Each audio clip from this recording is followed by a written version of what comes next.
కన్యాకుమారి నుంచి కశ్మీర్ వరకు 150 రోజులు 4000 కిలోమీటర్లు మండు టెండలో మంచు కొండల్లో పాదయాత్ర చేసి అదేవిధంగా మణిపూర్ నుంచి ముంబై వరకు 6700 కిలోమీటర్లు యాత్ర చేసి ఈ దేశంలో ఉన్న దళితులు, గిరిజనులు, ఆదివాసీలు, మహిళలు, మైనారిటీలు, విద్యార్థులు, నిరుద్యోగుల, యువకుల యొక్క గుండె చప్పుడు విని ఈరోజు మెదక్ పార్లమెంటులో నీలం మధును గెలిపించడానికి మనకు అండగా నిలబడడానికి శ్రీ రాహుల్ గాంధీ గారు విచ్చేసి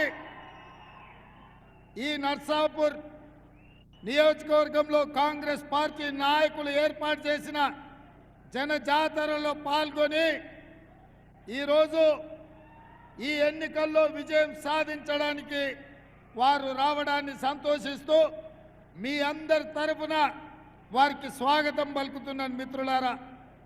మిత్రులారా, మెదక్ పార్లమెంటు నియోజకవర్గానికి దేశ చరిత్రలోనే ఒక గొప్ప పేరు ఉన్నది. ఆనాడు దేశంలో జనతా పార్టీ విఫలమై దేశ రాజకీయాలు అల్లకల్లోలమై దేశంలో ప్రభుత్వమే లేని అరాచకం తాండవిస్తున్న సందర్భంగా శ్రీమతి ఇందిరాగాంధీ గారు 1980లో ఇదే మెదక్ పార్లమెంటు నుంచి ఎన్నికల బరిలో దిగి అత్యధిక మెజార్టీతో గెలిచి ఈ దేశానికి ప్రధానమంత్రిగా ఎన్నికైన సంగతి ఇక్కడున్న ప్రతి ఒక్క మెదక్ బిడ్డకు తెలుసు. ఆనాటి ఎన్నికల్లో ఆంధ్రప్రదేశ్లో 42 ఎంపీ స్థానాలు ఉంటే 41 స్థానాలు కాంగ్రెస్ పార్టీ ఈ గడ్డ మీద 3 రంగుల జెండాను ఎగరేసి దేశానికి ప్రధానమంత్రిగా శ్రీమతి ఇందిరాగాంధీ గారు నాయకత్వం వహించారు. ఆనాడు ఇందిరాగాంధీ గారు ఈ ప్రాంతం నుంచి ప్రాతినిధ్యం వహించినప్పుడే ఈ ప్రాంతం పారిశ్రామికంగా అభివృద్ధి చెందింది.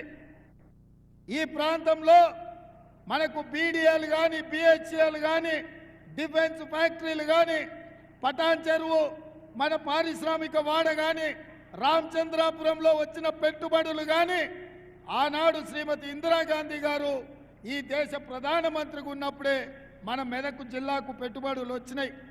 ఇవే కాదు, ఈరోజు కూడా ఈ రాష్ట్రానికి, దేశానికి వేలాది పరిశ్రమలు ఈ మెదక్ ప్రాంతంలో ఉన్నాయంటే ఆనాడు శ్రీమతి ఇందిరాగాంధీ గారు ఈ ప్రాంతం మీద ప్రత్యేకమైన మమకారం చూపించి ఈ మెదక్ను అభివృద్ధి చేసింది కాబట్టి ఇవాళ ఈ ప్రాంతం అంతా అభివృద్ధి చెందింది. ఇవాళ దేశం నలుమూలల నుంచి, ఇతర దేశాల నుంచి ఉద్యోగ ఉపాధి అవకాశాల కోసం ఎవరు వచ్చినా ఇవాళ ఈ మెదకు హక్కున చేర్చుకొని అవకాశాలు ఇస్తుంది.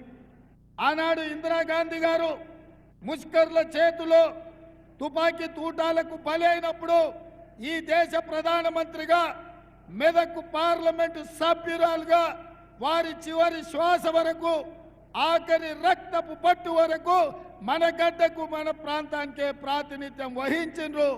వారు ఇక్కడి నుంచే ప్రాతినిధ్యం వహించినప్పుడు కీర్తిశేషులు అయ్యిండ్రు.